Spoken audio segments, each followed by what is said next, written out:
కార్మిక సమస్యలను ప్రభుత్వాలు పట్టించుకోవడం లేదన్నారు భారతీయ మజ్దూర్ సంఘ్ రాష్ట్ర అధ్యక్షుడు మల్లేష్. కనీస వేతనాలు పెంచాలని, బీడీ కార్మికులకు ప్రత్యామ్నాయ ఉపాధి అవకాశాలు కల్పించాలని కోరారు. సుందరయ్య విజ్ఞాన కేంద్రం నుంచి ర్యాలీ చేసిన కార్మికులు ఇందిరా పార్క్ దగ్గర బహిరంగ సభ నిర్వహించారు. పీఎఫ్, ఈఎస్ఐ సౌకర్యాన్ని కార్మికులందరికీ కల్పించాలని డిమాండ్ చేశారు.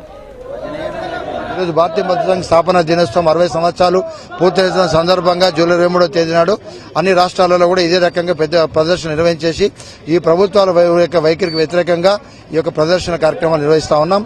ముఖ్యంగా కనీస వేతనం ఏతున్నది దేశం లోపల 18,000 కావాలని భారతీయ మజ్దూర్ సంఘ్ ముందు నుంచి డిమాండ్ చేస్తా ఉన్నది.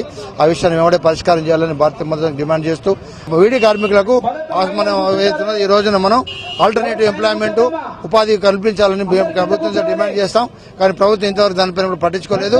అసంఘటిత రంగంలో కార్మికులు ముఖ్యంగా వ్యవసాయ కార్మికులు, గీత కార్మికులు, అదేవిధంగా మిగతా కార్మిక వర్గాలు ఏతున్నది ఈ రోజున ఈ కార్మికులకు ఈ రోజు ఉపాధి లేనటువంటి పరిస్థితి ఉన్నది. కాబట్టి భారతీయ మజ్దూర్ సంఘ్